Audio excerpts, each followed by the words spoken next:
दोस्तों, भारत का विश्वविख्यात कोहिनूर हीरा, जिसे अंग्रेजों के शासन के दौर में 12 सिलेंडर ले जाया गया, भले ही विश्व का सबसे अनमोल रत्न हो, परंतु आपको जानकर आश्चर्य होगा कि कोहिनूर हीरा एक शापित हीरा है।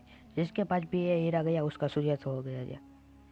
आइए जानते हैं शापित हीरे कोहिनूर की कहानी। तब तक कृपया करिए हमारे चैनल को लाइक कर दे और सब्सक्राइब कर दे और बेल आइकन कॉल पे सेट कर दे, यही ऐसी ही इंटरेस्टिंग वीडियो के लिए।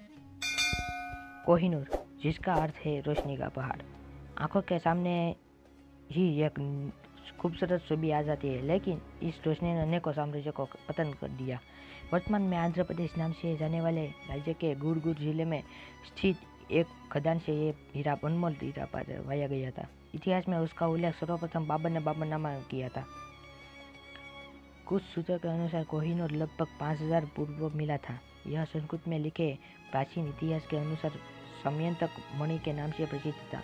बाबरनामा के अनुसार 1294 में यह हीरा ग्वालियर के एक राजा के पास था। उस समय कोहिनूर नाम नहीं मिला था। तब ईस्वीसन 1300 के बाद इसे पहचान मिलना शुरू हो गई।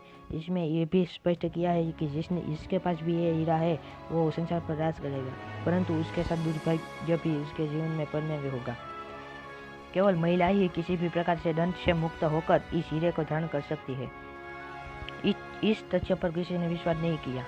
उसका भ्रम कहकर उसको खारिज कर दिया गया, परंतु उसके बाद इस इतिहास में पर दृष्टि डाली जाए तो कहा जा सकता है कि उसके बाद तो इस हीरे को रखने वाला कोई भी साम्राज्य कुछ साल नहीं रह पाया। इस ऐतिहासिक दस्तावेज वेदों के अनुसार 1200 से 1300 ईस्वी तक यह हीरा होलाम साम्राज्य, खिलजी साम्राज्य और लोदी साम्राज्य के पास रहा था।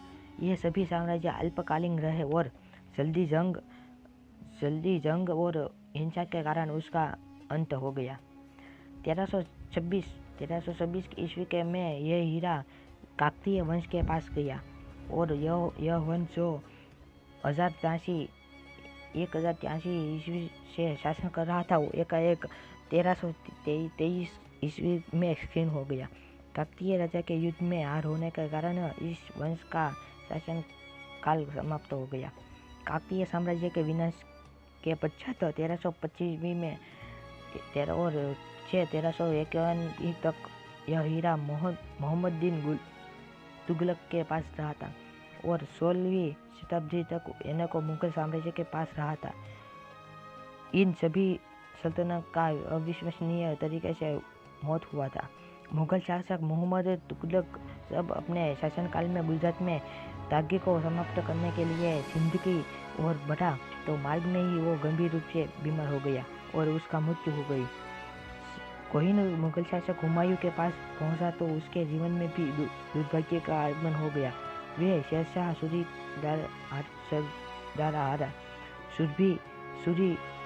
भी एक आगमन हुआ था। वे शेरशाह सूरी से हारा, फिर सूरी भी एक तोप के गोले से जलकर नष्ट हो गया।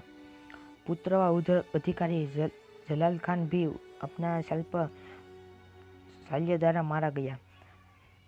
हुमायूं के पुत्र अकबर ने यह हीरा कभी अपने पास नहीं रखा और बाद में यह हीरा सीधा शाहजहां के पास पहुंचा, जिसने इस हीरे को अपने मयूर सिंहासन में जड़वाया।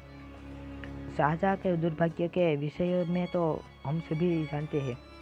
उसके अपने ही बेटे औरंगजेब ने उसे अपने महल में नजर कैद कर दिया। 1605 में एक फ्रांसीसी यात्री भारत आया। यह शख्स अनमोल रत्नों का पारखी था। उसने कोहिनूर को दुनिया के सबसे अनमोल रत्न की उपाधि दी। 1739 में फारसी शासक नादिर शाह ने भारत में मुगल सल्तनत पर आक्रमण कर दिया। इस तरह मुगल शासन का अंत हुआ और सत्ता अंत कर दिया। कोहिनूर उसका उत्तराधिकारी पास चला गया, जिनका एकाएक करके पतन हो गया। बाद में ये हीरा पंजाब के राजा रणजीत सिंह तक पहुंच गया। उसके कुछ समय के पश्चात भी इसकी भी मृत्यु हो गई। बाद में उनका उत्तराधिकारी गद्दी प्राप्त नहीं कर सके। इसी प्रकार ब्रिटिश साम्राज्य की सिकुड़ने लगा। जो इंग्लैंड पहले विश्व शक्ति हुआ करता था, वो अब मात्र एक देश बन रह गया। अंततः ब्रिटिश राजघराने को तरण को हीरे को के स्थापित होने का विश्वास हो गया और उन्होंने निर्णय लिया कि इसे कोई पुरुष महिला धारण करेगी। अगर आपको ये वीडियो अच्छा लगा है तो हमारे चैनल को सब्सक्राइब कर जरूर करें।